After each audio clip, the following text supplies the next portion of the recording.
Hello po, good morning. I'm Jeff Darwin Oangza po. And ang part po na binigay sa akin is i-explain ko daw po ang optimizing problem. So, an optimization problem seeks to find the largest or the smallest value of a quantity such as maximum revenue or minimum surface area given in a certain limit to a problem. An optimization problem can usually be expressed as find the maximum or minimum values of some quantity Q under a certain set of given condition. Problem we have, a farmer has 2,400 feet of fencing and wants to fence off a rectangular field that borders a straight river. He needs no fence along the river. What are the dimensions the fields that has the largest area? So, in order to know that, we need to get the x and y po. Which is our x and y, we need to put x in our width po, which is the down, and y in the length side, which is yung two sides. Now that we have that, we need to get our area and perimeter in order to solve for this. For our area, we only have two, of course, di ba? Which is our x and y. So, magiging a is equals to x times y. And for our perimeter, we have x and 2y. 2y siya, kasi nga, y, x, y. So, ang mangyayari magiging p is equals to x plus 2y. And now, since nakuha na natin ang perimeter natin, yung perimeter natin, dito natin i-substitute yung 2,400 feet, which is our perimeter. So, ang magiging 2,400 is equals to x plus 2y.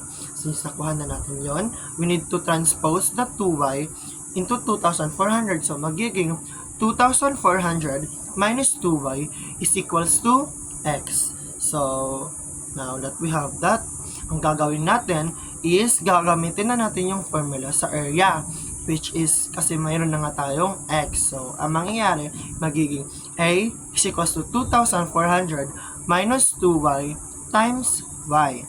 So, pag ganon, times na lang natin sila by y. So, magiging, or distribute natin siya. So, magiging a is equals to 2,400y minus 2y squared.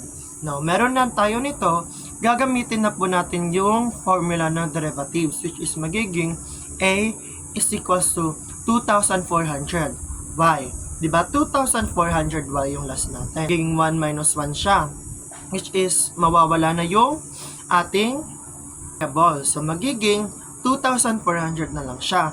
Well, sa 2y squared, magiging 2 times 2y, 2 minus 1, ang magiging, sagot is 4y. So, we will get the answer, a is equals to 2,400 minus 4y. And now po, di ba po, ang need po natin gawin dito, since nakuha na natin to, aalisin po natin yung a, which is dapat maging 0 po siya, para alam natin kung sino yung maximum and minimum po. So, in order to do that, we need to transpose the a to the right side. So, magiging 2,400 minus 4y is equals to 0 na siya po.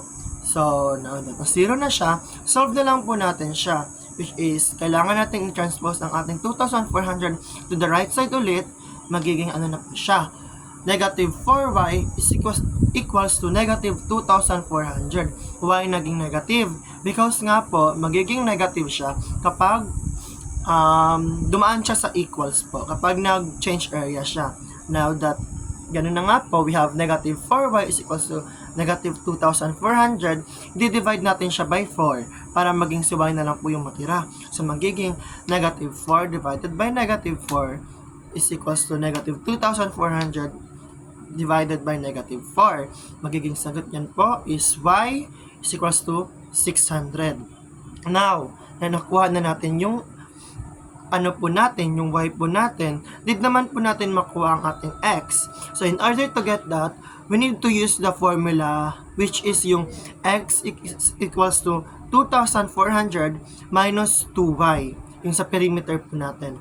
So, magiging x is equal to 2,400 minus 2 times 600 is equals to 2,400 minus 1,200. Na minus lang po natin sila, it will give us an answer of x is equals to 1,200 po. And since alam na natin kung sino yung x, ang value ng x and y natin, we can conclude that 1,200 feet by 600 feet will give us the largest area of the rectangular field, which is our x po. Thank you!